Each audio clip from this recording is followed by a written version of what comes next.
Hello friends, welcome back to our channel. ఈరోజు ఒక tasty and spicy కారపొడిని ఈ వీడియోలో చూద్దాం. నువ్వుల కారపొడి చాలా రుచిగా ఉంటుంది. ఈ నువ్వుల కారపొడిని వైట్ రైస్లో కానీ టిఫిన్స్లో కానీ ఎలా తిన్నా చాలా బాగుంటుంది. రోజు తినే అన్నంలో ఒక ముద్ద ఈ కారపొడితో తినండి, చాలా ఆరోగ్యంగా ఉంటారు. దీనిని తినడం వల్ల బాడీలో ఉన్న బ్యాడ్ కొలెస్ట్రాల్ తగ్గుతుంది, అలాగే బోన్ స్ట్రెంత్ కూడా ఇంక్రీజ్ అవుతుంది. ఒక్కసారి ట్రై చేయండి. ముందుగా ఈ నువ్వుల కారపొడి చేసుకోవడం కోసం కరివేపాకు అలాగే ఎండుమిర్చి తీసుకోండి. తీసుకున్న కరివేపాకు అంతా ఆకులు ఇలా సపరేట్ చేసి ఓ పక్కన పెట్టుకోండి. అలాగే ఎండుమిర్చి కూడా తొడాలు తీసి చిన్న చిన్న ముక్కలుగా కట్ చేసి ఓ పక్కన పెట్టుకోండి. ముఖ్యంగా ఈ కారపొడి చేసుకోవడం కోసం కావాల్సింది కరివేపాకు, ఎండుమిర్చి, అలాగే నువ్వులు. ఇవి తీసుకున్న తర్వాత ఇప్పుడు స్టవ్ ఆన్ చేసి స్టవ్ పై ఒక ప్యాన్ పెట్టుకోండి. ఈ ప్యాన్లో 1 కప్పు నువ్వులను వేసుకోండి. ఇలా నువ్వులు వేసుకున్న తర్వాత స్టవ్ని లో ఫ్లేమ్లో ఉంచి మాత్రమే వీటిని వేయించుకోవాలి. హై ఫ్లేమ్లో పెడితే ఇవి మాడిపోతాయి, కారపొడి కూడా అంత టేస్ట్ ఉండదు. కాబట్టి లో ఫ్లేమ్లో పెట్టి కలుపుకుంటూ వేయించండి. ఇలా కలుపుకుంటూ వేయించడం వల్ల నువ్వులు త్వరగా వేగుతాయి, అలాగే మాడిపోకుండా ఉంటాయి. ఈ నువ్వులు తినడానికి చాలామంది ఇష్టపడరు. అలాంటి వారికి ఇలా నువ్వుల కారపొడి చేసి పెట్టండి, చాలా ఇష్టంగా తింటారు. రెగ్యులర్గా మనం నువ్వులు తినటం వల్ల ఇందులో మెగ్నీషియం, కాల్షియం, యాంటీ ఆక్సిడెంట్స్ పుష్కలంగా లభిస్తాయి. ఇది తినటం వల్ల బీపీ కూడా కంట్రోల్లో ఉంటుంది. కాబట్టి రెగ్యులర్ డైట్లో ఈ నువ్వులను యూజ్ చేయండి. ఇప్పుడు ఇలా కలుపుకుంటూ వేయించిన నువ్వులు చిటపట అనే వరకు వేయించండి. ఇలా వేగిన తర్వాత స్టవ్ ఆఫ్ చేయండి. స్టవ్ ఆఫ్ చేసి ఇవి కొద్దిగా చల్లారనివ్వండి. ఇప్పుడు ఇదే ప్యాన్లో 1/2 కప్ పల్లీలను వేసుకోండి. 1 కప్పు నువ్వులు తీసుకుంటే 1/2 కప్ పల్లీలు వేసుకోండి. ఇవి కూడా సిమ్లో పెట్టి వేయించండి. హై ఫ్లేమ్లో పెడితే పల్లీలు పైన వరకు మాడిపోతాయి, లోపల పచ్చి పచ్చిగా ఉంటాయి. కాబట్టి లో ఫ్లేమ్లో ఉంచి మాత్రమే వేయించుకోండి. ఇలా వేగిన తర్వాత ఇవి కూడా ఒక సపరేట్ బౌల్లో ట్రాన్స్ఫర్ చేసి చల్లారబెట్టుకోండి.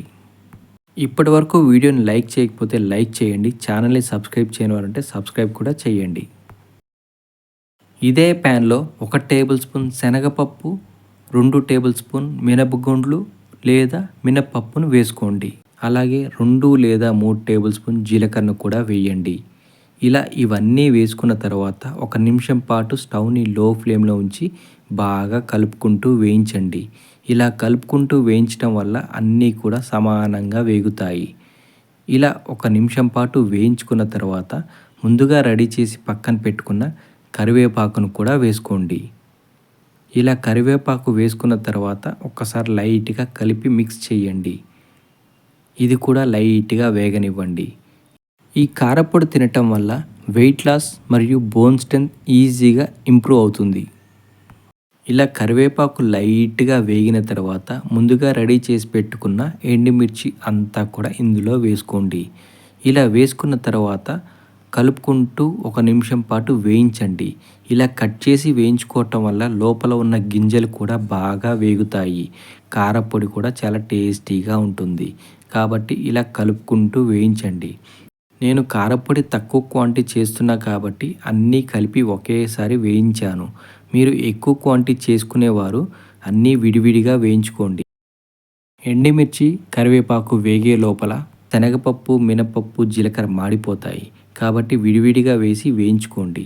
ఇవి వేయించుకొని ఒక 10 నిమిషాల పాటు చల్లగా అయ్యే వరకు ఆరబెట్టండి. ఇప్పుడు ఒక మిక్సీ జార్ తీసుకొని ముందుగా చల్లారబెట్టుకున్న పల్లీలు, నువ్వులు అన్నీ కూడా మిక్సీ జార్లో వేసుకోండి. పల్లీలు అలాగే నువ్వులు వేసి గ్రైండ్ చేసేటప్పుడు ఇందులోంచి ఆయిల్ రిలీజ్ అవుతూ ఉంటుంది. కాబట్టి చూసి జాగ్రత్తగా గ్రైండ్ చేసుకోండి. మీరు ఒకేసారి గ్రైండ్ చేసినట్టయితే అంతా ముద్ద ముద్దగా అవుతుంది. కాబట్టి లైట్గా గ్రైండ్ చేసి ఇలా పక్కన పెట్టుకోండి.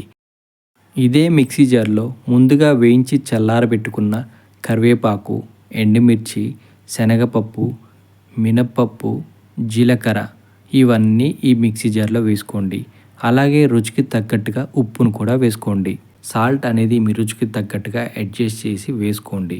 ఇలా ఇది వేసుకున్న తర్వాత ఒక్కసారి లైట్గా గ్రైండ్ చేయండి. గ్రైండ్ చేస్తే ఈ విధంగా అవుతుంది. ఇలా అయిన తర్వాత ముందుగా గ్రైండ్ చేసి పక్కన పెట్టుకున్న నువ్వులు, పల్లీల పొడిని ఇందులో వేసుకోండి. అలాగే ఇది వేసుకున్న తర్వాత ఒక 10 నుంచి 15 వెల్లిపాయలను కూడా వేసుకోండి. ఇలా వేసుకొని ఒక్కసారి లైట్గా గ్రైండ్ చేయండి. ఇలా గ్రైండ్ చేసుకున్న తర్వాత ఒక బౌల్లో ట్రాన్స్ఫర్ చేసుకోండి. చూసారా, చాలా సింపుల్గా నువ్వుల కారపొడి ఎలా రెడీ అయిందో మీరు కూడా మీ ఇంట్లో ట్రై చేయండి.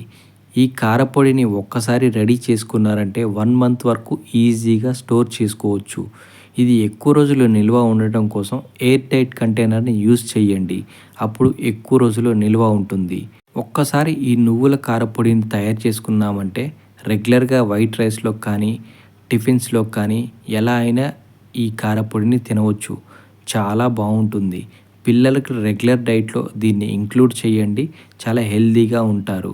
ఇలా రెడీ చేసుకున్న నువ్వుల కారపొడిని మనం రెగ్యులర్గా కర్రీస్ చేస్తూ ఉంటాం కదా, ఆ కర్రీస్లో కూడా కొద్దిగా లైట్గా యాడ్ చేసుకోవచ్చు. టేస్ట్ చాలా బాగుంటుంది. ఏ కర్రీలోనైనా ఈ కారపొడిని వేసుకోవచ్చు. మీరు ఒకసారి మీ ఇంట్లో ట్రై చేయండి. ఎలా వచ్చిందో కామెంట్ బాక్స్లో కామెంట్ చేయండి. ఇప్పటివరకు మా ఛానల్ని సబ్స్క్రైబ్ చేయని వారు ఉంటే సబ్స్క్రైబ్ చేయండి. ఇలాంటి మరిన్ని వీడియోస్ మా ఛానల్ పేజ్లో ఉన్నాయి. ఒక్కసారి విజిట్ చేయండి.